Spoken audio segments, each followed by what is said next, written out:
Hello student, good morning.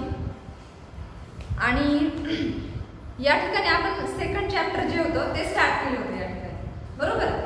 Second chapter काय आपलं? Double entry book keeping system. Double entry book keeping system मध्ये काय बघत होतो आपण की जे काही बिझनेस ट्रान्झॅक्शन आहे, व्यवहार जे आहे ते जर्नल मध्ये त्याची पोस्टिंग कशा प्रकारे करायची, जर्नल एंट्रीज जे असतात ते कशा पद्धतीने ट्रान्सफर करायचं, जर्नलाइज करायच्या, त्या या ठिकाणी बघत होतो आपण. परत एकदा मी तुम्हाला समजून सांगते double entry book keeping system म्हणजे काय. Double entry book keeping system म्हणजे काय? आपण पाहिलं होतं की कोणतंही बिझनेस ट्रान्झॅक्शन असेल ते ज्यावेळेस तुम्ही करतात, कोणताही व्यवहार करतात, व्यवहार कोणताही असो, म्हणजे पैशाचे देवाणघेवाणीचे जे काही व्यवहार आहेत ते जे की तुम्ही दैनंदिन जीवनामध्ये करतात, बरोबर. ते व्यवहार करत असताना प्रत्येक बिझनेस ट्रान्झॅक्शन म्हणजे व्यवहारच, पण कोणतंही बिझनेस ट्रान्झॅक्शन ज्यावेळेस तुम्ही करतात, व्यवहार करतात, त्याचे दोन ऍक्सेप्ट्स असतात. There are two aspects of every business transaction. प्रत्येक बिझनेस ट्रान्झॅक्शनचे काय असतात? दोन ऍक्सेप्ट्स असतात. त्याला आपण एक जे आहे त्यातलं एक डेबिट म्हणतो, त्याला DR डॉट म्हणून दाखवतो. दुसरं काय असतं? क्रेडिट, CR म्हणून दाखवतो. कोणतंही बिझनेस ट्रान्झॅक्शन आहे त्यामध्ये दोन पर्सन, दोन पार्टीज, दोन अकाउंट जे आहेत ते इन्व्हॉल्व असतात. त्यापैकी एक जो आहे तो रिसीव्ह करणारा असेल गुड्स किंवा सर्व्हिस.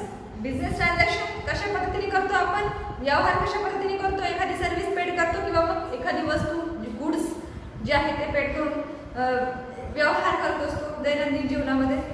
तर बऱ्याच वेळेस व्यवहार करत असताना एखादी व्यक्ती जी तुम्हाला वस्तू देत असते, तर तुम्ही कोण आहे? वस्तू घेणारे आहात, बट समोरची व्यक्ती देत असते त्यावेळेस तुम्ही घेत असतो. म्हणजे या ठिकाणी दोन ऍक्सेप्ट्स जे आहेत ते या ठिकाणी इन्व्हॉल्व आहेत, बरोबर. कोणताही व्यवहार करताना त्या दोन व्यक्ती, दोन ऍक्सेप्ट जे आहेत, दोन अकाउंट जे आहेत, दोन पार्टीज जे आहेत त्या इन्व्हॉल्व असतात. त्या तरच ते व्यवहार होऊ शकतो, बरोबर. व्यवहार हा हे एक व्यक्ती करू शकतो का? नाही. दोन व्यक्ती ज्यावेळेस एकत्र येतात त्यामध्ये काही देवाणघेवाणीचे जे काही ट्रान्झॅक्शन होतात, व्यवहार होतात, त्यालाच आपण थोडक्यामध्ये double entry book keeping system म्हणतो, बरोबर. त्यातला एक जो आहे ऍक्सेप्ट तो आपण डेबिट म्हणून दाखवतो आणि सेकंड जो आहे ऍक्सेप्ट तो आपण क्रेडिट म्हणून दाखवतो. त्यालाच आपण डेबिट क्रेडिट म्हणतो. तर आता हे जे डेबिट क्रेडिट आहे ते जे आपण एखाद्या म्हणजे ते कशा पद्धतीने जर्नल एंट्रीमध्ये त्याची पोस्टिंग करायची किंवा मग एखादा व्यवहार आहे तो करत असताना त्याची जर्नल एंट्रीजमध्ये पोस्टिंग कशा पद्धतीने करायची ते या ठिकाणी बघत होतो. त्यानंतर आपण काय पाहिलं की बिझनेस ट्रान्झॅक्शनचे काही रूल्स आणि रेग्युलेशन्स आहेत, बरोबर. की असं नाही की व्यवहार केला तर त्याचे सुद्धा काही रूल्स आहेत, त्यानुसारच तो रेकॉर्ड करावा लागणार आहे, बरोबर. हे पाहिलं होतं आपण. तर कोणताही business double entry book keeping system मध्ये रेकॉर्ड ज्यावेळेस तुम्ही करता, बरोबर, त्यावेळेस अकाउंटचे मेन 3 टाइप्स आहेत आणि या 3 टाइप्सचे 3 रूल्स आहेत. या 3 रूल्स नुसारच तुम्हाला ते double entry book keeping system मधलं जे काही ट्रान्झॅक्शन आहे, व्यवहार जो आहे तो रेकॉर्ड करावा लागतो, बरोबर. आणि ते 3 रूल्स आहेत त्यालाच आपण म्हणतो गोल्डन रूल्स ऑफ अकाउंट. ते काय आहे? Golden rules of accounting. आणि या रूल्सवरच तुमची पूर्ण अकाउंटिंग सिस्टीम जी आहे ती डिपेंड आहे, ठीक आहे. तो मेन पाया आहे अकाउंटचा तुमचा. या ठिकाणी ते तीनही अकाउंटचे 3 रूल्स तुम्हाला लक्षात ठेवणं खूप गरजेचं आहे, अगदी तोंडपाठ पाहिजे तुमच्या ते, ठीक आहे. First, personal account. पर्सनल अकाउंटचा रूल्स काय सांगितलं होतं मी? Debit the receiver and credit the giver. Second, real account. Real अकाउंटचा रूल्स काय होता? Debit what comes in and credit what goes out. आणि थर्ड, नॉमिनल अकाउंट. नॉमिनल अकाउंटचा रूल्स काय सांगितलं होतं मी? Debit all expenses and losses, credit all income and gains. अशा पद्धतीने आपण 3 अकाउंट्स पाहिले होते. पर्सनल अकाउंट जे आहे ते एखाद्या पर्सनशी रिलेटेड असतं. रिअल अकाउंटमध्ये ऑल जे काही तुम्ही ऍसेट्स ज्या आहेत त्या इन्व्हॉल्व असतात. ज्याही काही ऍसेट्स परचेस सेल करत असतात त्याच्याविषयी ट्रान्झॅक्शन करत असतात, तर ते कशात इन्व्हॉल्व होणार? Real account. आणि नॉमिनल अकाउंटमध्ये जर बिझनेसमध्ये तुम्ही काही खर्चे, उत्पन्न, बरोबर. बिझनेसमध्ये काय करतात तुम्ही? 2च गोष्टी करतात. एक तर एखादा एक्सपेन्सेस पेड करतात किंवा त्याच्या अपोजिट तुम्हाला काही ना काही इन्कमही होत असतो. बऱ्याच वेळेस तुम्हाला एक्सपेन्सेस असतात, खर्च असतात, ते पेड करायला लागतात. बट ते कशासाठी पेड करता तुम्ही? काहीतरी म्हणजे उत्पन्नही त्याच प्रमाणात असतं. ज्या प्रमाणात तुम्हाला खर्च करावा लागतो बिझनेसमध्ये त्याच प्रमाणात तुमचं काही ना काही इन्कम सुद्धा असतं. या इन्कम आणि एक्सपेन्सेस संदर्भात जे काही तुम्ही ट्रान्झॅक्शन क्रिएट करतात ते कशात इन्व्हॉल्व होणार? Nominal account. आलं लक्षात? हां, आता हे जे काही 3 अकाउंट आहे त्याचे 3 रूल्स आहेत, बरोबर? त्या रूल्सनुसार आपल्याला काय करायचं आता? जर्नल एंट्रीमध्ये त्याची पोस्टिंग करायची. ठीक आहे, इथून आपले प्रॅक्टिकल प्रॉब्लेम जे आहे ते सुरू होत आहे. हां, आज हे सांगितलं झालं तर हे काय जर्नल एंट्रीमध्ये तुम्ही पोस्टिंग करतात. हां, या सुरुवातीला हे समजून घ्यायला तुम्हाला थोडा वेळ लागणार आहे, एकदम तुम्हाला कळणार नाही. ठीक आहे, सुरुवातीचा भाग, कारण की कोणताही आता अकाउंट हा सब्जेक्ट टोटली न्यू सब्जेक्ट आहे कॉमर्सच्या विद्यार्थ्यांसाठी, बरोबर? कारण की आतापर्यंत अकाउंटचा आणि म्हणजे ह्या सब्जेक्टचा आणि तुमचा कुठेही संबंध आलेला नाही, त्यामुळे थोडासा वेळ लागणार आहे तुम्हाला समजून घ्यायला सुरुवातीला. नंतर आपोआप मी तर म्हणते की मी तर असं म्हणाल की अकाउंटमध्ये जे कॉमर्समध्ये जे काही सब्जेक्ट आहे बाकीचे ऑल सब्जेक्टपेक्षा अकाउंट हा जो सब्जेक्ट तो सगळ्यात इझी आहे. ठीक आहे, आणि हे तुम्हाला सुरुवातीला अवघड वाटणार आहे. अकाउंट हा सब्जेक्ट सुरुवातीला 11च्या विद्यार्थ्यांना थोडासा किचकट वाटतो, अवघड वाटतो, कारण की तो न्यू सब्जेक्ट असतो. कोणतीही नवीन गोष्ट ज्यावेळेस तुम्ही शिकता त्यावेळेस सुरुवातीला ती अवघडच वाटत असते, बरोबर? तर या ठिकाणी आता आपण जे काही प्रॅक्टिकल प्रॉब्लेम तुम्ही सॉल्व्ह करणार आहे ते आपण या ठिकाणी इथून पुढे सुरुवात करणार आहोत. ठीक आहे, तर जर्नल एंट्रीमध्ये बिझनेस ट्रान्झॅक्शन जे आहे त्याची जर्नल एंट्रीमध्ये कशा पद्धतीने पोस्टिंग करतो आपण ते या ठिकाणी. ठीक आहे, किंवा मग जे काही ट्रान्झॅक्शन आहे बिझनेस ट्रान्झॅक्शन, व्यवसायामध्ये जे काही व्यवहार करता तुम्ही ते व्यवहाराची नोंद कशा प्रकारे करायची ते या ठिकाणी बघणार आहोत. आलं लक्षात? हां, सगळ्यात आधी क्वेश्चन दिसतोय, मी क्वेश्चन लिहिला आहे हा या ठिकाणी बोर्डवर मी क्वेश्चन लिहून दिलेला आहे तुम्हाला. सगळ्यात आधी काय करायचं? व्हिडिओ पॉज करायचा, व्यवस्थितपणे तुमच्या नोटबुकमध्ये सगळ्यात आधी क्वेश्चन लिहून घ्यायचं. ठीक आहे,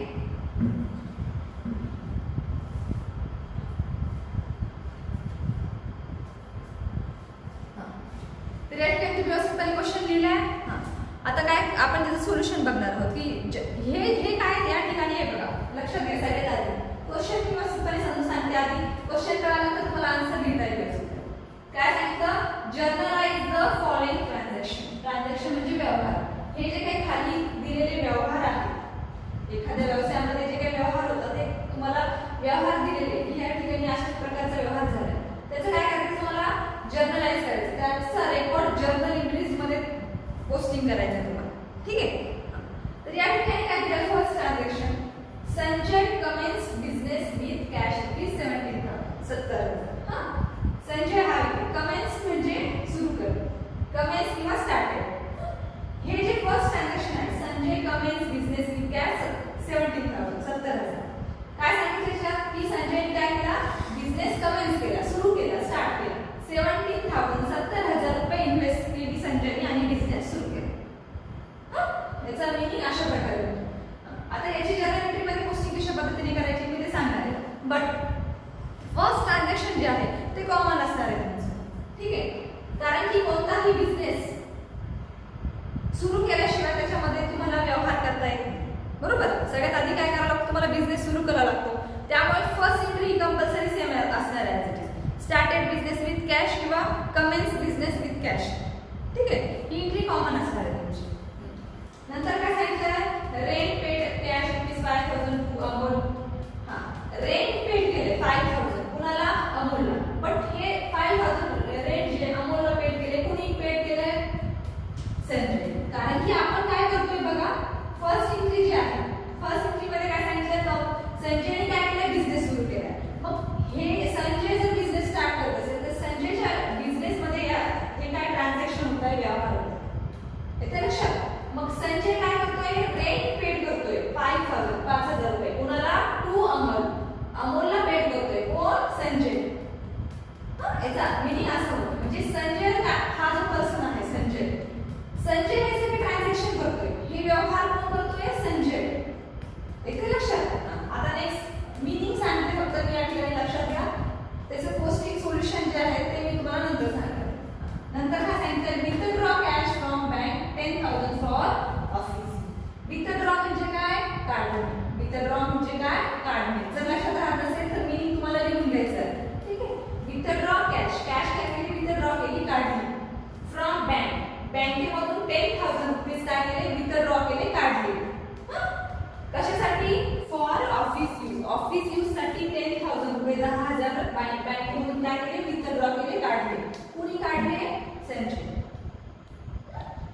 पेड वाईफ मोबाईल बिल ₹4,000.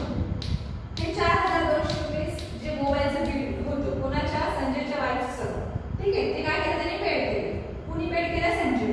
म्हणजे हे ट्रान्झॅक्शन आता लास्ट त्यांचं रिसिव्ह कमिशन ₹4,500. कमिशन जे आहे ते रिसिव्ह झालेलं आहे. कोणाला रिसिव्ह झालंय, संजय.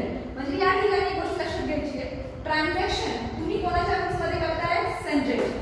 म्हणजे हे जे काही व्यवहार होत आहे ते कोण करतोय, संजय. एक गोष्ट लक्षात आली तुमच्याही व्यवस्थितपणे की हे सगळे ट्रान्झॅक्शन व्यवहार कोण करतोय, संजय. तर आता संजयच्या बुक्समध्ये ज्यावेळेस आपण व्यवहार करतो, ट्रान्झॅक्शन करतो, त्याची जर्नल एंट्रीज मध्ये कशा पद्धतीने पोस्टिंग करायची ते या ठिकाणी बघणार आहोत. सुरुवातीला मी थोडंसं सांगितलं होतं तुम्हाला, काही जणांच्या लक्षात आलं असेल नसेल, ठीक आहे, असो. मी आज पहिल्यापासून रिपीट करणार आहे तुम्हाला जर्नल एंट्रीज कशा पद्धतीने याची पोस्टिंग करायची. ठीक आहे, तर सगळ्यात आधी तुम्ही क्वेश्चन लिहिला व्यवस्थितपणे. हां,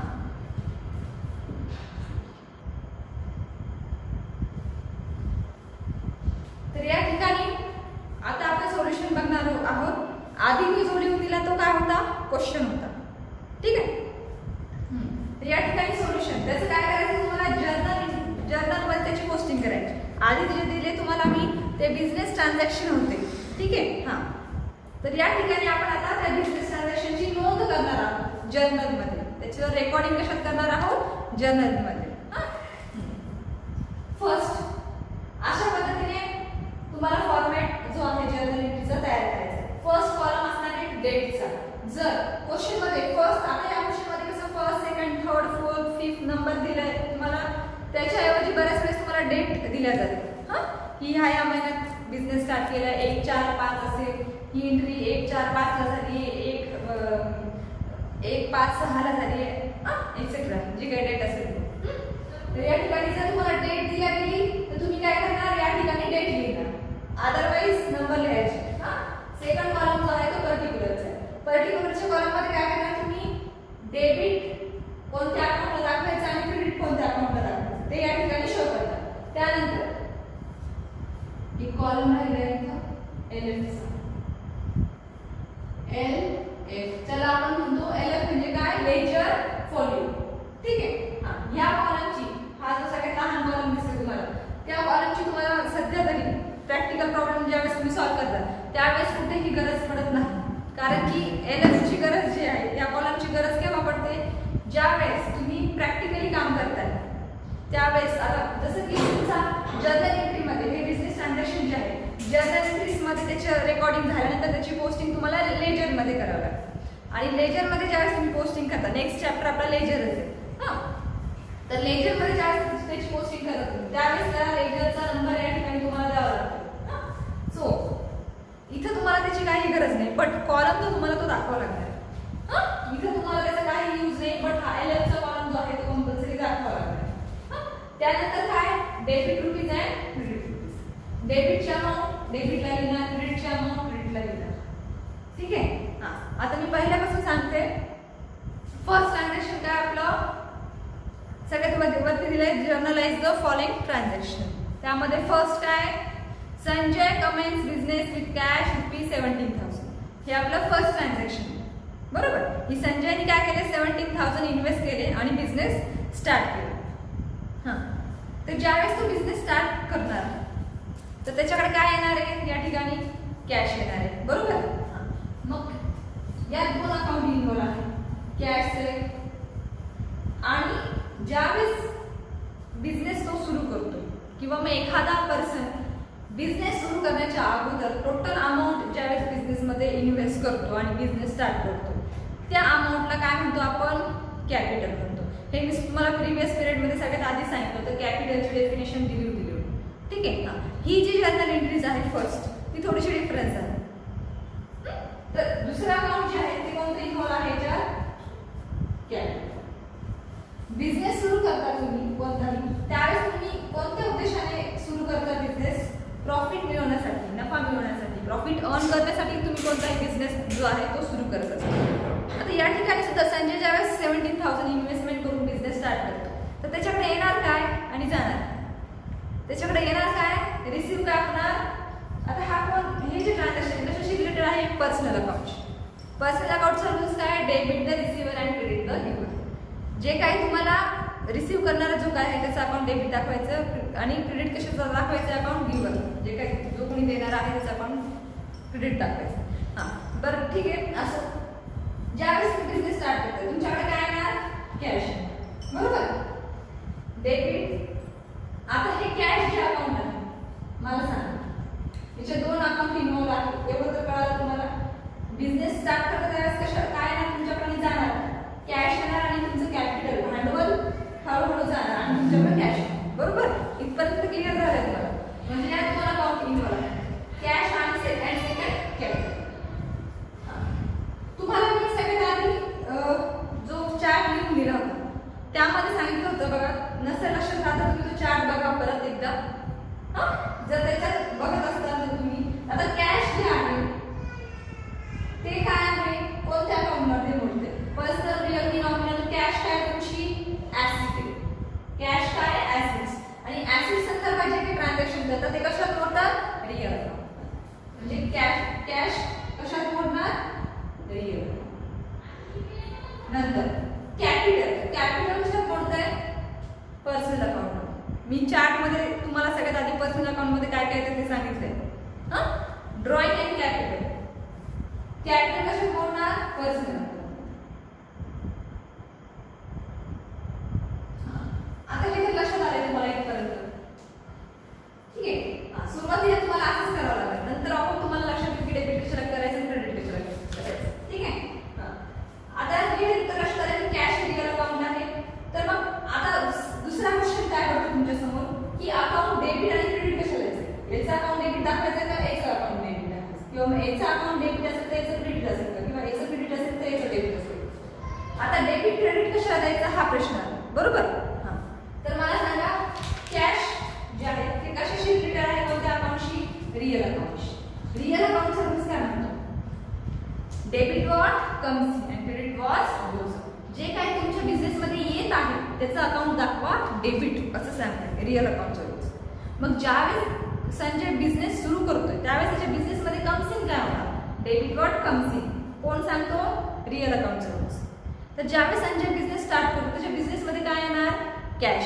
मग कॅशचा अकाउंट तुम्ही काय दाखवणार? डेबिट दाखवा. कॅशचा अकाउंट काय दाखवणार? डेबिट दाखवणार. कारण की रिअल अकाउंटचा रूल्स काय म्हणतो? Debit what comes in. Debit कशाला द्या? बिझनेस मध्ये जर काय कम्स इन होत असेल येत असेल त्याला डेबिट द्या. आणि या ट्रान्झॅक्शन मध्ये संजयने बिझनेस स्टार्ट केल्यामुळे त्याला काय मिळतंय? कॅश. म्हणून आपण कॅशचा अकाउंट डेबिट दाखवतो. आणि सेकंड उरलेला अकाउंट काय असणार आहे? क्रेडिट असणार आहे. हे तर तुम्हाला लक्षात क्रेडिट असणार आहे. पण तरी पण एकदा सांगते बघा कॅपिटल अकाउंट कशात मोडतं? पर्सनल. पर्सनल अकाउंटचा रूल्स काय म्हणतो? Debit the receiver. डेबिट कशाला द्या? रिसिव्ह करणाऱ्याला डेबिट द्या. आणि क्रेडिट कशाला द्या? जो कोणी देणारा आहे त्याला क्रेडिट. आता या ठिकाणी संजय कोण आहे? संजयने बिझनेस स्टार्ट केल्यामुळे तुम्ही याचा अकाउंट कॅपिटलचा अकाउंट क्रेडिट दाखवा. आलं लक्षात? कारण की संजय काय फक्त वस्तू देतोय एखादी त्याच वेळेस त्याला कॅश रिसिव्ह होते. आलं लक्षात? मी इंटिग्रेशन मध्ये टास्क करता ज्यावेळेस बिझनेस सुरू करतोय संजय त्यावेळेस त्याच्या बिझनेस मध्ये काय येणार? कॅश. मग कॅश अकाउंट डेबिट. डेबिटच्या कॉलममध्ये दाखवणार 17,000 70,000. बरोबर. आणि त्याचं काय जाणार? कॅपिटल जाणार. 2 क्रेडिट दाखवताना त्याची सुरुवात आपण 2 पासून करतो. नंतर फॉर्ममध्ये 2 कॅपिटल अकाउंट. अकाउंट हे अशा पद्धतीने शो करणं गरजेचं आहे. A oblique C. ठीक आहे. कोणतंही अकाउंट डेबिट क्रेडिट दाखवताना त्याच्या पुढे हे अकाउंट टाकणं गरजेचं आहे. ठीक आहे. आलं लक्षात? 2 कॅपिटल अकाउंट क्रेडिट 17,000. इथं या ठिकाणी तुम्हाला डेबिट क्रेडिट दाखवायची गरज नाही. इथं ऑलरेडी कॉलम केलेले आहे त्यामुळे डेबिट क्रेडिट दाखवायची गरज नाही. आलं लक्षात? असं सोपं जात असेल तर अशा पद्धतीने करा. 2 अकाउंट शोधायचे मग ते कोणत्या अकाउंट मध्ये मोडतात मग त्यांचा रूल्स काय तसं केलं तरी चालेल. किंवा असं समजून घेऊन केलं तरी चालेल की ज्यावेळेस संजय बिझनेस सुरू करतो त्यावेळेस त्याच्याकडे येणार काय नाही जाणार? काय येणार? कॅश येणार आणि कॅपिटल त्याचं या ठिकाणी जाणार. ठीक आहे. हां त्यानंतर सेकंड ट्रान्झॅक्शन काय? Rent paid cash ₹5,000 to Amol. अमोलला काय केलं या ठिकाणी, रेंट काय केलंय, पेड केलंय, दिलंय या ठिकाणी कुणाला, अमोलला. कुणी दिलं, संजय, कारण की संजय बिझनेस करतोय. संजयने या ठिकाणी बिझनेस स्टार्ट केला, बरोबर. हा, ज्यावेळेस संजय बिझनेस स्टार्ट करतो त्यावेळेस काय करतोय तो, रेंट पेड करतोय 5000 कुणाला, अमोलला. आता या ठिकाणी मी तुम्हाला सांगितलं रेंट पेड ट्रान्झॅक्शन लिहिते मी परत एकदा, रेंट पेड ₹5000 टू अमोल, असं तुमचं ट्रान्झॅक्शन.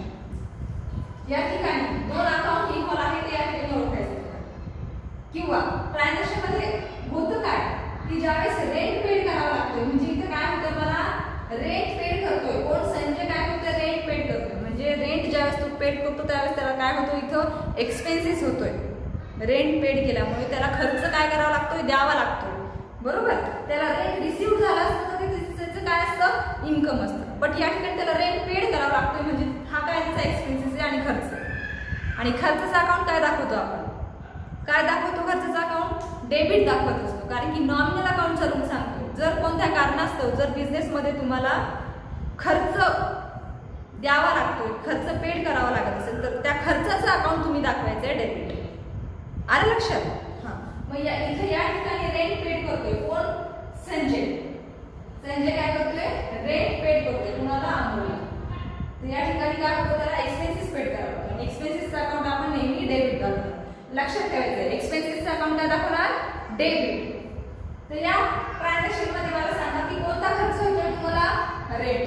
या ठिकाणी रेंट पेड करावा लागल्यामुळे तुम्हाला खर्च होतोय, तर रेंट हे एक अकाउंट यात येणार, बरोबर. एक अकाउंट तुम्हाला सापडलं कोणतं, रेंटचं. हां, आता मला सांगा ज्यावेळेस संजय रेंट पेड करतो तर त्यावेळेस त्याच्याकडून जाणार काय, कॅश जाणार. काय जाणार, कॅश. येते लक्षात. त्याला काय करावं लागतं, या ठिकाणी रेंट पेड करावं लागतं. रेंट हा काय, एक्सपेन्सेस. एक्सपेन्सेसचा अकाउंट काय लागणार आपण, मी डेबिट दाखवतो, बरोबर. हे कोण सांगतं, रेंटचा अकाउंट डेबिट दाखवा. रेंट हा आहे एक्सपेन्सेस, काय आहे, हा आहे एक्सपेन्सेस. आणि एक्सपेन्सेसचा अकाउंट डेबिट दाखवा असं कोण सांगतं, नॉमिनल अकाउंटचा रूल सांगतं. ठीक आहे, म्हणून आपण रेंटचा अकाउंट काय दाखवलं, डेबिट दाखवा. आणि उरलेलं काय असणार आहे, कॅश. कॅशचा अकाउंट असणार आहे, म्हणजे अशा प्रकारे ही एंट्री इथं होणार. येते लक्षात. हे बघा, अजून एक गोष्ट की ज्यावेळेस तुम्ही एखादा एक्सपेन्सेस पेड करताय तिथं जर एखाद्या व्यक्तीचं नाव येत असेल तर या ठिकाणी तुम्ही त्या नावाचा उल्लेख करणार नाही. पण जर एखादं ट्रान्झॅक्शन, एखाद्या व्यवहारामध्ये तुम्ही उधारीचा व्यवहार करताय आणि त्या ठिकाणी जर एखाद्या व्यक्तीचं नाव येते तर तुम्हाला कॅशचा अकाउंट न दाखवता त्या व्यक्तीचं नाव दाखवावं लागणार. कसं ते आपण नंतर बघू. आधी सध्या मी जेवढं सांगते तेवढंच लक्षात घ्या, ठीक आहे. तर या ठिकाणी एंट्री काय येणार, सॉरी आता याचं नरेशन द्यायचं राहिलंय. फर्स्ट एंट्रीचं नरेशन राहिलंय. एक मिनिट हे नरेशन सांगते मी. नरेशन जे आहे ते ब्रॅकेटमध्ये तुम्ही देतात. बिंग हा वर्ड यूज करून, बिंग हा वर्ड यूज करून काय करता तुम्ही, नरेशन या ठिकाणी देत असता. नरेशन का बरं देतो तुम्ही, कारण की ज्याही वेळेस तुम्ही पुढच्या महिन्यात जर तुम्हाला बघायचं असेल की हे ट्रान्झॅक्शनची किंवा ही एंट्री मी काय म्हणून केली, तुम्हाला कळायला पाहिजे की नाही. हां, की 1 वर्षानंतर 6 महिन्यानंतर की मी नेमकं ह्या एंट्रीमध्ये केलं काय, तर इथे तुम्हाला एक्सप्लेन केलं जाईल की तुम्ही बाबा ह्या एंट्रीमध्ये काय केलं. काय केलं ह्या एंट्रीमध्ये, तुम्ही या ट्रान्झॅक्शनमध्ये काय केले, बिझनेस स्टार्ट. इथे लिहिणार commence business, commenced business with cash. फक्त या ठिकाणी अमाऊंट मेन्शन करायची नाही तुम्हाला, ॲज इट इज ट्रान्झॅक्शन तसं लिहायचं. हां, आता सेकंड जे आपण ट्रान्झॅक्शन आता केले या ठिकाणी क्लोज करते. फर्स्ट म्हणजे आपण अशा पद्धतीने पास करायची. त्यानंतर सेकंड एंट्री काय आपली की या ठिकाणी आपण रेंट पेड करतो. रेंट काय, एक्सपेन्सेस. एक्सपेन्सेस खर्च तुम्ही पेड करत असताल तर त्या खर्चाचं अकाउंट डेबिट दाखवायचं. या ठिकाणी रेंट काय, एक्सपेन्सेस, म्हणजे या एक्सपेन्सेसचं अकाउंट डेबिट. डेबिटच्या कॉलममध्ये अमाऊंट लिहिणार काय, अमाऊंट 5000. टू क्रेडिट दाखवताना त्याची सुरुवात 2 पासून करणार, कॉमा देणार. ज्यावेळेस तुम्ही रेंट पेड करता त्यावेळेस तुमच्याकडून जाणार काय, cash. Cash account credit 5000.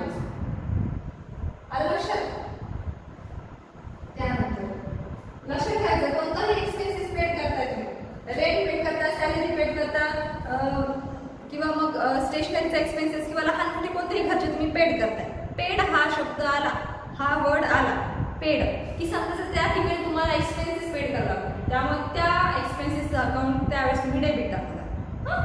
Rent account debit to cash account. त्यानंतर परत नरेशन द्यायचं. बिन हा वर्ड यूज करून काय करताय तुम्ही या ट्रान्झॅक्शन मध्ये? रेंट काय करताय? Paid. Rent paid to Amul. ते अमूलच आहे तो व्यवस्थित बघा. त्या व्यक्तीचं नाव थर्ड नंबर आलं लक्षात. Second entry third entry sorry second entry complete झाली. थर्ड एंट्री बघा काय. आता ट्रान्झॅक्शन व्यवहार तुम्ही वेगवेगळे करतात, असं नाही की फक्त एक्सपेन्सेस आणि इन्कमच या संदर्भातच तुम्ही ट्रान्झॅक्शन करता. तर थर्ड एंट्री मध्ये काय सांगितलं बघा. Withdraw cash from bank ₹10,000 for office use.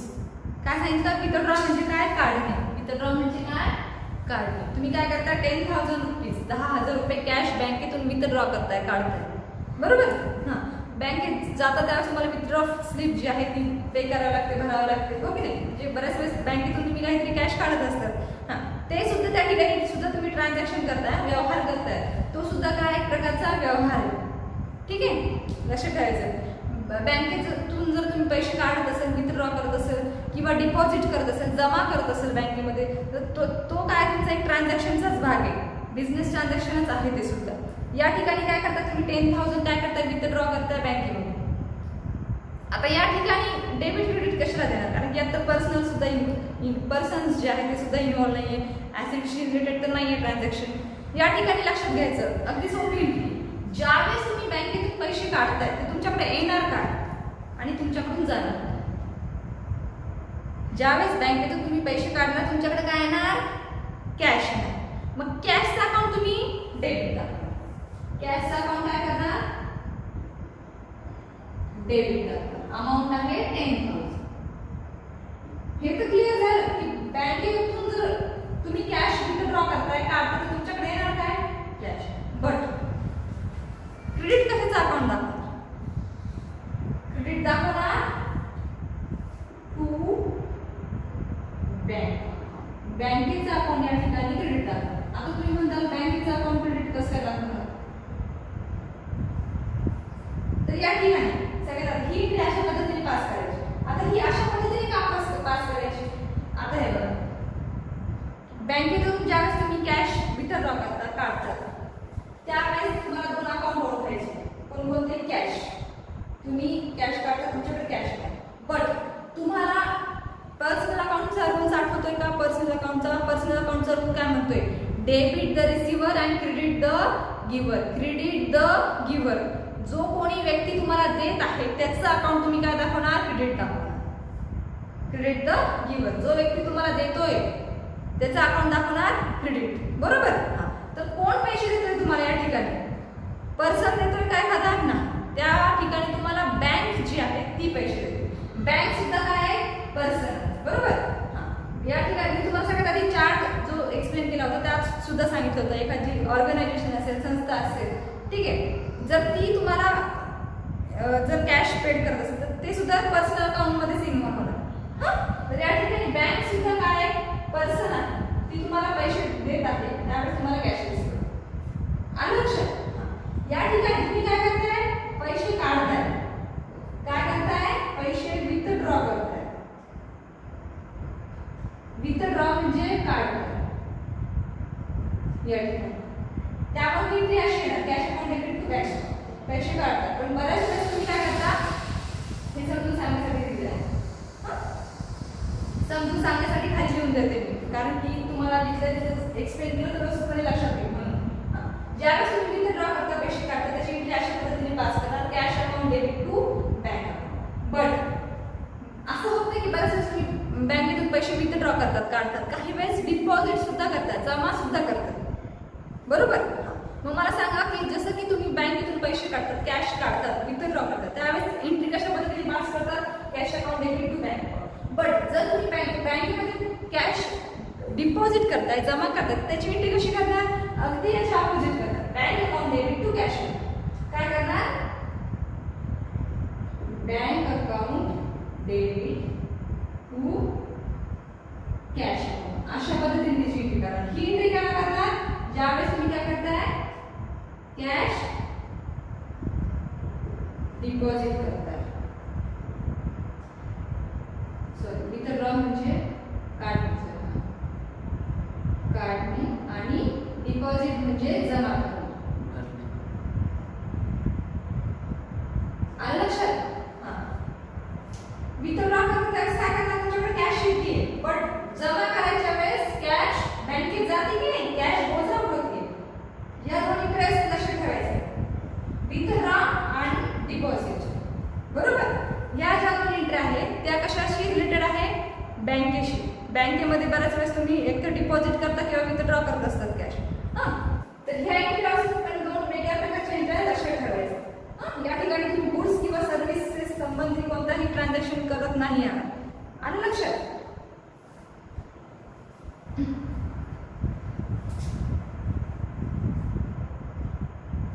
तर या ठिकाणी ही एंट्री अशा पद्धतीने करा. ज्यावेळेस कॅश विथड्रॉ करताय, cash account debit to bank. Narration द्यायचं या ठिकाणी बिल. काय होतं या ट्रान्झॅक्शन मध्ये, या व्यवहारात काय होतं, तुम्ही कॅश काय करताय, विथड्रॉ. Bill cash withdraw. आलं लक्षात? ही झाली थर्ड एंट्री. त्यानंतर फोर्थ एंट्री काय बघा. आता ह्या ज्या काही एंट्री आहेत ते मी तुम्हाला सांगते. प्रत्येक एंट्री मध्ये काहीतरी वेगळं सांगितलंय बघा तुम्हाला. वेगळ्या वेगळ्या प्रकारच्या एंट्री मी मुद्दामून घेतले तुम्हाला कळण्यासाठी की व्यवहार जे आहेत ते आपण कोणकोणते करतो, कशा पद्धतीने करतो. ठीक आहे? फर्स्ट मी पहिल्यापासून एकदा रिपीट करते. फर्स्ट ट्रान्झॅक्शन जे होतं त्याच्यात आपण बिझनेस स्टार्ट करत होतो. सेकंड ट्रान्झॅक्शन मध्ये त्या बिझनेस मध्ये एखादा एक्सपेन्सेस आहे, खर्च आहे, तो पेड करतो. थर्ड ट्रान्झॅक्शन मध्ये काय करतोय आपण, कॅश विथड्रॉ करतोय बँकेतून. बरोबर? आता फोर्थ ट्रान्झॅक्शन मध्ये काय सांगितलंय, पेड वाईफ्स मोबाईल बिल ₹4,200. संजयनी काय, कोणी संजयच ना, संजयनी काय केलंय, त्याच्या वाईफचं मोबाईल बिल जे होतं 4,200 ते पेड केले. हे सुद्धा एक ट्रान्झॅक्शन आहे. हो, हे काय एक प्रकारचं ट्रान्झॅक्शन, बट हे जरा वेगळ्या प्रकारचं डिफरंट जरा ट्रान्झॅक्शन आहे. जसं की फर्स्ट ट्रान्झॅक्शन जे होतं तुमचं पहिलं transaction, Cummins business with cash. Sanjay Cummins business with cash. Sanjay business start करतो. त्याला आपण काय म्हणतो, business started business with cash, त्याला आपण म्हणतो कॅपिटल. तसंच या ठिकाणी ज्या वेळेस लक्षात ठेवायचंय, व्यवस्थितपणे लक्ष द्या, ज्या वेळेस तुम्ही तुमचा पर्सनल खर्च पेड करताय, एक्सपेन्सेस ज्या वेळेस पेड करताय, कोणताही पर्सनल, ज्या वेळेस तुम्ही एखादा पर्सनल एक्सपेन्सेस असेल, खर्च असेल, तो जर पेड करत असेल तुमच्या बिझनेसमधून जर तुम्ही तुमचा एखादा खर्च पेड करत असताल, एक्सपेन्सेस पेड करत असाल, तर त्याला काय म्हणणार, ड्रॉइंग. त्याला काय म्हणताय, ड्रॉइंग. आणि हे तुम्हाला सगळ्यात आधीच लिहून दिलं होतं डेफिनेशन. बेसिक्स अकाउंटिंग टर्म्स ज्यावेळेस सांगितलं होते त्यावेळेस कॅपिटल म्हणजे काय, ड्रॉइंग म्हणजे काय, कॅपिटलच्या नंतरच ड्रॉइंगची डेफिनेशन या ठिकाणी तुम्हाला सांगितली होती आधी. बरोबर? ड्रॉइंग म्हणजे काय की बिझनेसमधून जर एखादा पर्सनल एक्सपेन्सेस खर्च जर तुम्ही पेड करत असाल तर त्याला काय म्हणणार तुम्ही, ड्रॉइंग म्हणणार. जसं की एखादा बिझनेस सुरू करताना जी काही इन्व्हेस्टमेंट करता तुम्ही बिझनेसमध्ये त्याला काय म्हणतात, कॅपिटल. त्याचप्रमाणे जर बिझनेसमध्ये मधून जर एखादा पर्सनल एक्सपेन्सेस जर तुम्ही पेड करताय, देत आहात समोरच्या व्यक्तीला, पर्सनल खर्च एक्सपेन्सेस बिझनेस मधून जर तुम्ही पेड करता तर त्याला काय म्हणणार, ड्रॉइंग. ठीक आहे? आता ड्रॉइंग हा काय एक प्रकारचा एक्सपेन्सेस असते की नाही, खर्च आहे की नाही. मी तुम्हाला याच्या आधी सांगितलं होतं, पेड हा वर्ड आला की त्या ठिकाणी खर्च होतोय. खर्चाचा अकाउंट तुम्हाला डेबिट दाखवायचं या ठिकाणी तुम्ही पर्सनल एक्सपेन्सेस पेड करताय म्हणजे त्याचं अकाउंट तुम्ही येणार, ड्रॉइंगचं अकाउंट दाखवणार डेबिट. काय दाखवणार, ड्रॉइंगचं अकाउंट दाखवणार क्रेडिट.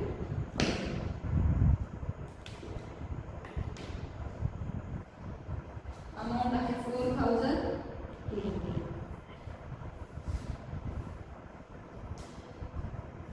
येते लक्षात? मला सांगा, संजय ज्यावेळेस त्याच्या वाईफचं मोबाईलचं बिल पेड करतोय त्यावेळेस तो खर्च आहे, खर्चाचा अकाउंट म्हणजे त्या ठिकाणी त्याला एक्सपेन्सेस होतोय, बट त्या एक्सपेन्सेसला आपण काय म्हणतो, ड्रॉइंग म्हणतो. म्हणून मी इथे ड्रॉइंगचं अकाउंट डेबिट दाखवतो. टू म्हणजे क्रेडिट. कशाचा अकाउंट दाखवणार की ज्यावेळेस संजय एक्सपेन्सेस पेड करतोय, खर्च देतोय, त्यावेळेस त्याच्याकडून काय वजा होणार, जाणार काय, कॅश जाणार. बरोबर? कॅश जाणार त्यावेळेस तो एक्सपेन्सेस पेड करणार. म्हणून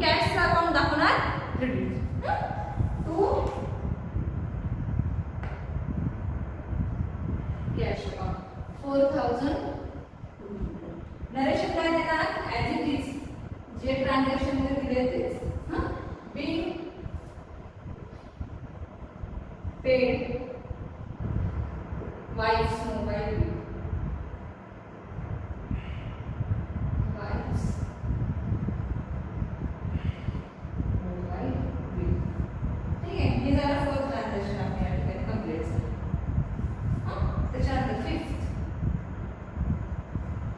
नंबरचं काय ट्रान्झॅक्शन. हां ठीक आहे, वरची तर तुम्ही लिहून घेतला असेल व्यवस्थितपणे. तर मी या ठिकाणी वरती खाली जागा नसल्यामुळे वरती लिहिते. ठीक आहे, या ठिकाणी मी मिळवते. हे व्यवस्थितपणे तुम्हाला लिहून घ्यायचं आहे. आणि प्रत्येक अकाउंट डेबिट क्रेडिट दाखवल्यानंतर अकाउंट हा वर्ड जो आहे तो लिहिणं कंपल्सरी गरजेचं आहे. ठीक आहे, हे दोन ट्रान्झॅक्शन जे आहेत या ठिकाणी मी मिळवते.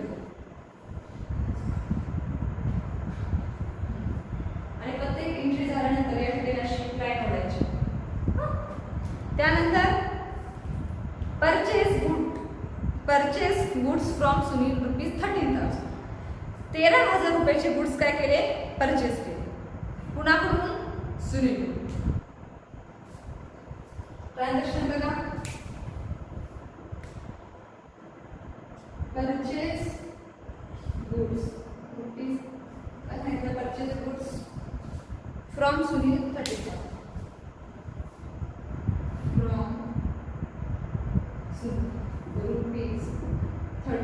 अशा प्रकारचे ट्रान्झॅक्शन राईट. काय सांगितलं ट्रान्झॅक्शन मध्ये. आता हे ट्रान्झॅक्शन हे जो व्यवहार आहे कोण करतोय संजयने काय केलंय गुड्स परचेस केले. परचेस म्हणजे खरेदी करणे, गुड्स म्हणजे कोणती वस्तू संजयने गुड्स परचेस केले खरेदी केले. कोणाकडून फ्रॉम सुनीलकडून संजयने 13,000 रुपयाचा माल 13,000 रुपयाचे गुड्स काय केले परचेस केले. 13,000 रुपयाचा माल खरेदी केला. आता या ठिकाणी गुड्स ज्यावेळेस परचेस करतोय कोण परचेस करतोय संजय. त्यावेळेस त्याला या ठिकाणी काय होतोय खर्च पेड करावा लागतो, एक्सपेन्सेस पेड करावा लागतो की नाही. बरोबर, खर्च पेड करावा लागतो की नाही. मी एखादी वस्तू परचेस करते खरेदी करते तर त्या ठिकाणी मला खर्च होणार का ते माझं इन्कम उत्पन्न आहे खर्च आहे की नाही. मी जर एखादी कोणती वस्तू खरेदी करते त्या ठिकाणी मला पैसे द्यावे लागणार आहे, त्यामुळे तो काय माझा एक खर्च आहे. हालाकी मला वस्तू मिळतीये त्याच्याबद्दल बट मला पैसे पेड करावं लागतं, कॅश द्यावी लागते, माझी कॅश गोज आउट होतीये. तर तो काय माझा एक प्रकारचा एक्सपेन्सेस. या ठिकाणी सुद्धा एक एक्सपेन्सेस होतोय. ज्यावेळेस संजय काय करतोय गुड्स परचेस करतो कोणाकडून सुनीलकडून 13,000 रुपये दिले तर त्यावेळेस त्याला काय होतोय संजयला खर्च होतो. आणि खर्चाचा अकाउंट काय दाखवतो नेहमी आपण डेबिट दाखवतो. हे मी तुम्हाला मगाशी सुद्धा सांगितलं. खर्चाचा अकाउंट डेबिट दाखवायचं असं कोण सांगतंय नॉमिनल अकाउंट वरून सांगतं की debit all expenses and losses, credit all income and gains. Nominal account वरून काय सांगतो डेबिट अकाउंट दाखवा, खर्चाचा अकाउंट एक्सपेन्सेस अकाउंट जे आहे ते डेबिट दाखवा. मला सांगा आता या ट्रान्झॅक्शन मध्ये कोणत्या कारणामुळे तुम्हाला खर्च होतोय, कोणत्या कारणामुळे तुम्हाला एक्सपेन्सेस होतोय. तर या ट्रान्झॅक्शन मध्ये गुड्स परचेस केल्यामुळे तुम्हाला एक्सपेन्सेस होतो. कशामुळे होतंय ट्रान्झॅक्शन मध्ये एक्सपेन्सेस परचेस केल्यामुळे खरेदी केल्यामुळे. त्यामुळे या ठिकाणी तुम्ही दाखवणार परचेस अकाउंट डेबिट. अमाऊंट आहे 13,000 बरोबर. त्याच्यानंतर टू. आता मला सांगा टू म्हणजे क्रेडिट कोणता अकाउंट दाखवणार कॅशचं दाखवणार का. इथे जर असं फक्त परचेस गुड्स ₹13,000 हे जर सेंटेन्स नसते तर या ठिकाणी तुम्ही दाखवलं असतं कॅश अकाउंट क्रेडिट. बट या ट्रान्झॅक्शन मध्ये सुनीलचं नाव दाखवलंय. सुनील कोण आहे गिव्हर आहे, देणारा. सुनील कोण आहे सगळ्यात आधी सुनील हा आहे एक पर्सन म्हणजे एक पर्सन आहे की सुनील एक व्यक्ती आहे की जो काय करतोय संजयला गुड्स देतो. सुनीलचं जे अकाउंट आहे ते यात इन्व्हॉल्व आहे. कॅशचं अकाउंट यात इन्व्हॉल्व नाही. सुनीलचं अकाउंट या ठिकाणी क्रेडिट येणार. का बरं येणार सुनीलचं अकाउंट क्रेडिट. सुनील कोण आहे पर्सन. आता एखाद्या व्यक्तीचं नाव कोणत्या अकाउंट मध्ये इन्व्हॉल्व होणार पर्सनल की नॉमिनल. Personal account. पर्सनल अकाउंटचा रूल्स काय सांगतो debit the receiver and credit the giver. जो कोणी देणारा आहे गिव्हर आहे त्याचं अकाउंट दाखवा क्रेडिट. या ठिकाणी कोण देतंय गुड्स सुनील देतोय गुड्स संजयला सुनील काय करतो, गिवर आहे, देणारा आहे. मग या ठिकाणी सुनीलचा अकाउंट, या ठिकाणी तुम्ही दाखवणार क्रेडिट. क्रेडिटच्याच कॉलममध्ये अमाउंट लिहिणार 13,000, 13,000. आलं लक्षात? तुम्हाला काय करायचंय, फक्त कन्सेप्ट लक्षात घ्यायची व्यवस्थित आहे. असं रट्टा मारून अजिबात करू नका, समजून घेऊन करा तर व्यवस्थितपणे लक्षात घ्या. अकाउंट मध्ये कोणताही चॅप्टर कोणतीही गोष्ट समजून घेतली तर ते अगदी इझीच आहे. तुम्हाला रट्टा मारून काहीच उपयोग नाही, ठीक आहे? कारण की बऱ्याच वेळेस अकाउंट मध्ये लँग्वेज जी आहे ती घुमून फिरून तुम्हाला दिली जाते, त्या ठिकाणी तुम्ही कन्फ्युज होता बऱ्याच वेळेस. इथे जर फक्त या ट्रान्झॅक्शन मध्ये परचेस गुड्स ₹30,000 एवढंच ट्रान्झॅक्शन असतं, परचेस गुड्स ₹30,000, तर एंट्री काय असते, purchase account debit to cash account. But जर ट्रान्झॅक्शन मध्ये एखादा व्यक्ती दिला असेल, तो जर तुम्हाला गुड्स प्रोव्हाइड करतोय, देतो, तर तो कोणी तुम्हाला गिव्हर आहे. हा गिव्हर आहे, देणारा आहे. आणि पर्सनल अकाउंट जर काय सांगतो, डेबिट द रिसीव्ह आणि क्रेडिट द गिव्हर. जो कोणी देणारा आहे त्याचा अकाउंट क्रेडिट टाकायचं आणि जो कोणी रिसीव्ह करणार आहे, घेणार आहे, त्याचा अकाउंट डेबिट टाकायचं. ठीक आहे? तर या ठिकाणी मी कॅश पद्धतीने लिहिणार purchase account debit to Sunil account. Transaction मध्ये जर व्यक्तीचं नाव दिलं असेल तर त्या कॅशचा यूज न करता या ठिकाणी त्या व्यक्तीच्या नावाचा उल्लेख करायचा. आलं लक्षात? हां. त्यानंतर शेवटी काय देणार, नरेशन देणार. ब्रॅकेट मध्ये बिंग हा वर्ड यूज करू. काय झालं ट्रान्झॅक्शन मध्ये, गुड्स परचेस फ्रॉम सुनील. सुनीलकडून गुड्स परचेस केले.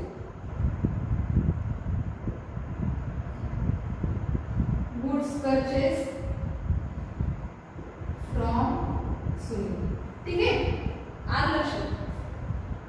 हे 5 नंबरचं 5th नंबरचं ट्रान्झॅक्शन या ठिकाणी कंप्लीट झालं. आता लास्ट जे ट्रान्झॅक्शन बाकी आहे आपलं, काय सांगितलं बघा त्याच्यात, रिसीव्ड कमिशन ₹4,500. या ठिकाणी बघा तुम्हाला कमिशन रिसीव्ड होतं. 2 वर्ड लक्षात ठेवायचे बघा. या ठिकाणी एक ट्रिक सांगते, व्यवस्थित पण लक्षात ठेवायचं. जर ट्रान्झॅक्शन मध्ये पेड हा वर्ड आला, पेड म्हणजे काय, देणे किंवा दिले, द्यायचे किंवा दिले. पेड म्हणजे काय, दिले किंवा देणे समजायचे. पेड हा एक वर्ड आला तर तुम्ही सांगायचं त्या ठिकाणी तुम्हाला एक्सपेन्सेस होते, खर्च पेड करा. बट याच्या अपोजिट रिसीव्ड हा वर्ड आला की समजायचं त्या ठिकाणी तुम्हाला इन्कम होते, प्रॉफिट होते. एक्सपेन्सेस होते, खर्च होता म्हणजे त्या ठिकाणी तुम्हाला लॉस होते. जर इन्कम होते, प्रॉफिट होते, तर या ठिकाणी तुम्हाला होणार आहे प्रॉफिट. आलं लक्षात? म्हणजे ह्या अगदी अपोजिट गोष्टी. आणि हे जे 2 गोष्टी एक्सपेन्सेस आणि इन्कम, तुम्हाला आठवतं नॉमिनल अकाउंटचं सांगतो की एक्सपेन्सेस होत असेल तर डेबिट दाखवायचा, इन्कम होत असेल म्हणजे प्रॉफिट होतं तर त्याचा अकाउंट क्रेडिट दाखवायचं. हे 2 अगदी अपोजिट वर्ड आहेत. जर ट्रान्झॅक्शन मध्ये पेड हा शब्द आला, paid rent, paid salary, paid stationery, XYZ both expenses, तर पेड हा शब्द आला, हा वर्ड आला, समजा त्या ठिकाणी तुम्हाला खर्च होतो आणि खर्चाचा अकाउंट डेबिट दाखवायचं. बट याच्या अपोजिट रिसीव्ह हा वर्ड आला, रिसीव्ह म्हणजे तुम्हाला भेटतंय काय, तुम्हाला माहिती आहे रिसीव्ड म्हणजे भेटतंय, मिळतंय, रिसीव्ड म्हणजे मिळणे. तर या ठिकाणी तुम्हाला प्रॉफिट होत असेल आणि प्रॉफिटचा अकाउंट काय दाखवतो, इन्कम होतंय म्हणजेच प्रॉफिट. इन्कम आणि प्रॉफिट हे डेबिटला का क्रेडिटला शो करता, तुम्ही क्रेडिटला शो करता. असं कोण सांगतो, नॉमिनल अकाउंटचं कोण सांगतो की ज्यावेळेस प्रॉफिट होतं, इन्कम होतं, त्याचं अकाउंट क्रेडिट म्हणून शो करा. येते लक्षात? आता यावर 2 गोष्टी लक्षात राहत असेल तर लिहून घ्यायचं. इथं मी जे काही रफ मध्ये सुद्धा लिहून देते, लक्षात राहत असेल तर अगदी बिलकुल तुम्ही साईडला वहीच्या कुठे तुम्हाला योग्य वाटते त्या ठिकाणी तुम्ही लिहू शकता. कळत नसेल तर मराठीत सुद्धा सुरुवातीला लिहिलं त्याचं मिनिंग तरी चालेल, काही हरकत नाही. ठीक आहे? तर या ठिकाणी जे लास्ट ट्रान्झॅक्शन होतं काय सांगितलं, त्याच्यावर तुम्हाला कमिशन रिसीव्ह होतंय, कमिशन भेटतंय. म्हणजे या ठिकाणी तुम्हाला काहीतरी भेटतंय, मिळतंय काहीतरी. कमिशनद्वारे तुम्हाला काय मिळते, कॅश मिळते. बरोबर? म्हणजे या ठिकाणी तुम्हाला इन्कम होतोय, प्रॉफिट होतोय. पैसे काय म्हणजे तुम्हाला प्रॉफिट होतं. बरोबर? कमिशन रिसीव्ह होतंय या ठिकाणी तुम्हाला. तर या तुम्हाला मिळतं काय, प्रॉफिट होतंय. बरं, सगळ्यात आधी बघा कमिशन रिसीव्ह झाल्यामुळे तुम्हाला काय होतंय, प्रॉफिट.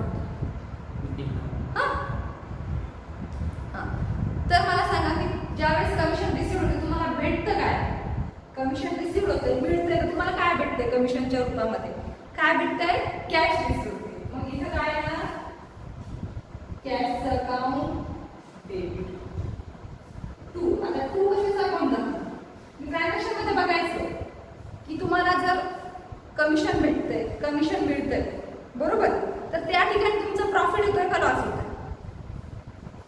सांगा काय होतंय? प्रॉफिट होतोय का लॉस होतोय? प्रॉफिट होतोय बरोबर.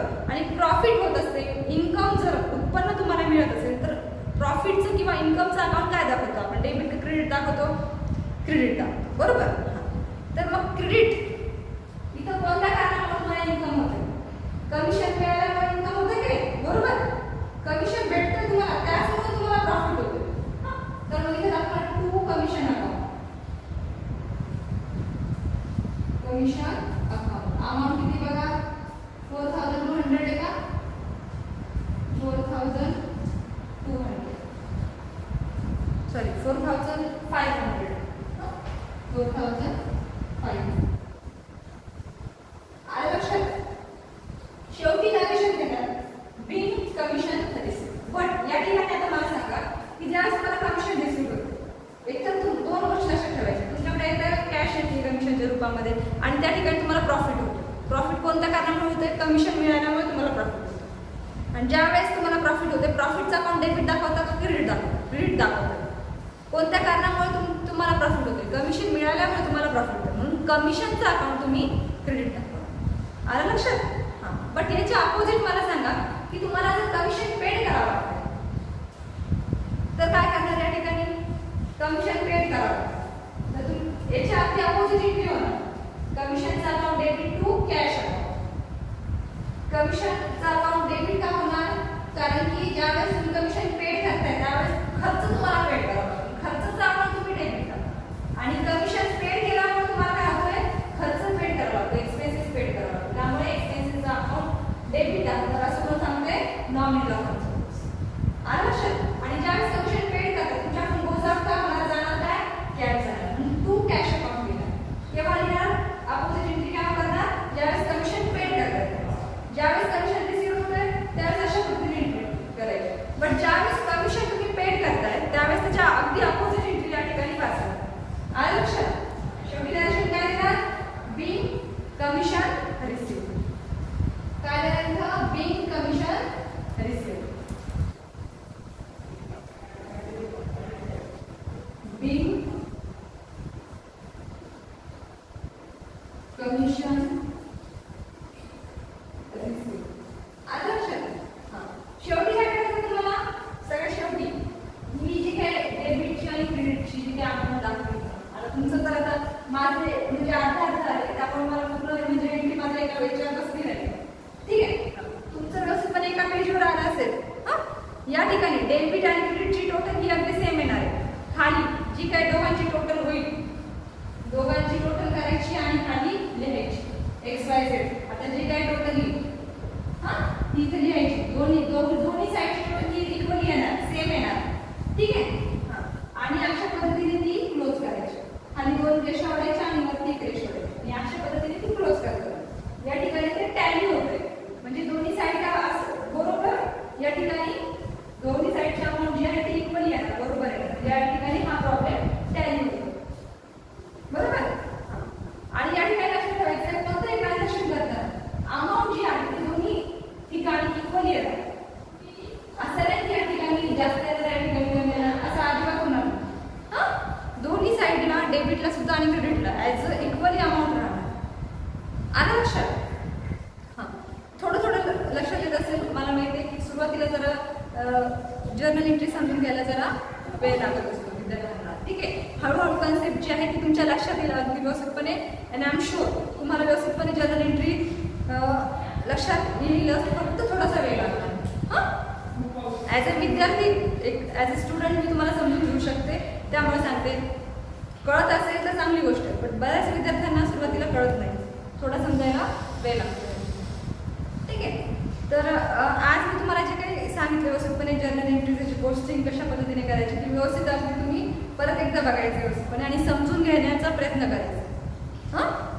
एखादी जर एंट्री असेल मी दिली एक्सप्लेन करून तुम्हाला तर स्वतः मनाने बघायचं मी डेबिट कोणता अकाउंट देणार, या ठिकाणी क्रेडिट कोणता अकाउंट देणार, स्वतः मनाने तुम्हाला या ठिकाणी अभ्यास करायचा आहे. ठीक आहे? सो या ठिकाणी आज आपण इथंच थांबतोय. नेक्स्ट पिरियडमध्ये आपण अजून जर्नल एंट्रीज जे आहे त्याची प्रॅक्टिस करणार आहोत. ठीक आहे? So today we will stop here, and remaining part we will discuss tomorrow morning session. Thank you.